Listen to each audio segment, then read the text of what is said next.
Ladies and gentlemen, welcome to the Rogers Kakasungura YouTube channel. A good morning to each and every one of you from Kenya, Africa. And I want to believe you are also, you've woken up well. I want to encourage those who have not subscribed to this channel. Please, the only way you can support me is by subscribing to this channel. Ladies and gentlemen, a lot is happening in the Kenyan politics that many of you might not be aware, and that is why Kakasungura, I'm here each and every day to keep you updated and to remind you what is happening in the Kenyan politics. Ladies and gentlemen, as we speak, there has been a tussle in the National Assembly on who constitutionally controls the numbers, ladies and gentlemen. But then so many people have asked me, and Kenyans have been asking, why did the president just pop into parliament without invitation or without an official duty? He just popped in what we call an impromptu visit. He was eating with members of parliament, but many Kenyans have taken this as just the hustler character and something normal. No, it is not normal. It is not. I've seen some hustlers congratulating the the president of being a man who is down to earth, who can freely interact with members of parliament. But ladies and gentlemen, there is more than meet the eye. First of all, I want to take you back to the time of campaigns. When William Ruto appointed Rigathi Gachagua as his running mate, he never trusted him to carry campaigns on his own. When they could visit Mount Kenya, Ruto could make sure that he travels alongside Rigathi Gachagua. So in short, during the campaigns, there is no single day Ruto trusted Rigathi Gachagua to go and run his own campaigns. We witnessed from the Azimio whereby members of the Azimio, especially from the Mount Kenya, were given freedom to run their personal campaigns, including others from Nyanza. They could go organize their own parallel meetings and run campaigns on behalf of Raila Odinga. On William Ruto's part, he rarely gave his members freedom.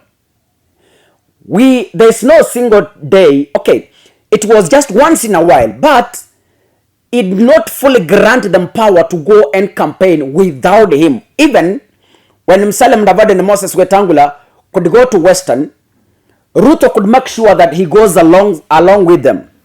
Why is this happening? Ladies and gentlemen, our president feels insecure. I don't know on which grounds, but most of the time, he feels insecure. He is a kind of a boss who cannot fully trust his juniors to run the show, right? If you have a boss who cannot trust you to run something, there is a miss somewhere. Ladies and gentlemen, we understand. I want to explain. By the end of this presentation, I want you to understand that the president's impromptu visit to parliament was not just normal, was not just a hustler character. There is more than meet the eye, and so much is behind that visit. It's not usual a president to do such a visit. It's not usual. But because William Ruto appears to be a different president from Kenyatta, Moi, Kibaki, and Uhuru, now Kenyans just see it as it's normal. And this is the game plan from the president. Ruto is demystifying some narratives to allow him run the show without raising eyebrows. Like now, this has not been discussed because Kenyans thought, Ruto anapenda kutembea hivyo tu, it's just normally hustler, hiyo ndio tabia yake. No. The president developed that character. You know, let me give you an example. Like during the time of Moi, during the time of Kibaki, during the time of Uhuru Kenyatta, these were official presidents. Like they are up to the constitution. The constitution says you go to parliament with a reason as the president. When you are giving, only when you are giving an address. Even ndio unafaa kupatikana parliament. So during the time of the previous presidents, because they were following the constitution as it guides them, that there are some places in Kenya you will only be found there constitutionally. You don't just go there. When you go, there must be an urgent reason or a critical problem you're supposed to solve that all people have failed to solve, so that as a president you can involve yourself. So from the previous presidents, if they could find themselves in parliament without a constitutional reason, then Kenyans could raise eyebrows. But for the case of William Ruto, Kenyans cannot raise eyebrows because Ruto has accepted to run his presidency in that manner to avoid sensational questions from analysts or members of the public. I want to give you a reason why Ruto visited parliament accidentally without invitation. You know, ladies and gentlemen, and you know we came to know through a video.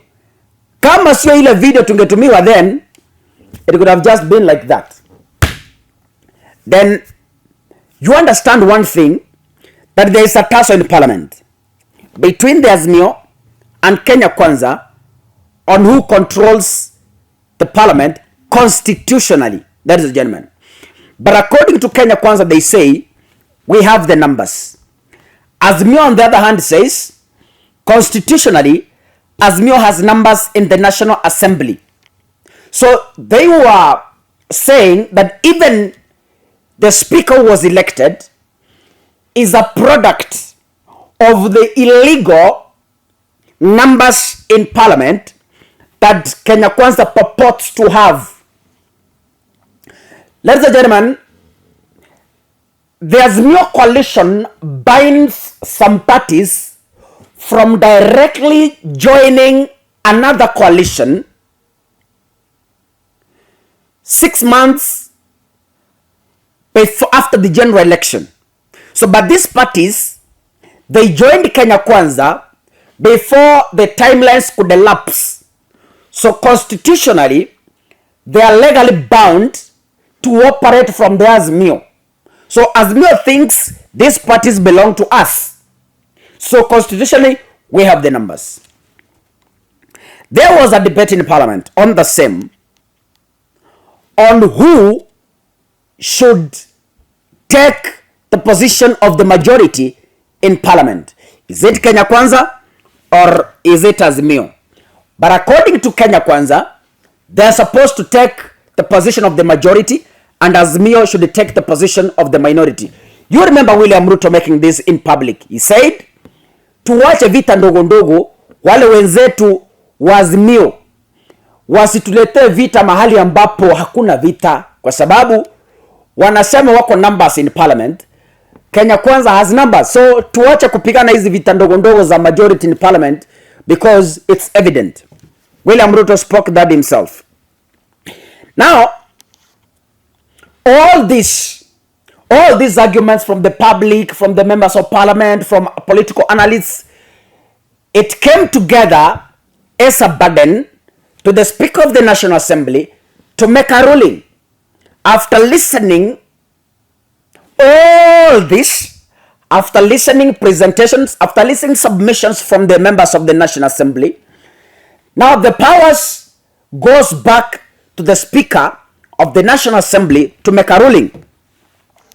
And you know, rulings must be written down for them to be read in Parliament. Ladies and gentlemen, then the question comes. The Speaker alipewa majukumu jana ya kuandika ruling on who should take the majority in Parliament. Ladies and gentlemen, so yesterday was Wednesday, right? And today is on Thursday. So today is the day that Moses Wetangula is supposed to give a ruling in Parliament on who should control the National Assembly. The visit by the President yesterday to Parliament looked normal, but in reality, he went to find out on how the Speaker of the National Assembly is framing his ruling that would be given out today. So my answer to the question is, William Ruto gave an impromptu visit to Parliament to confirm and verify how the Speaker, who is allied to Kenya Kwanza, has written his ruling that is supposed to be given out today. In simple terms, the National Assembly is under state capture. The National Assembly is evident from yesterday's visit that going forward, there is no single day the National Assembly is going to work independently. The visit yesterday by the President is to influence the writing of the judgment. So I can confidently say from this platform, without fear of contradiction, without relying on propaganda, that yes, our National Assembly imekamatwa, and going forward, there is no day it can independently work. Of course, previously it has not independently worked, but this is publicly evident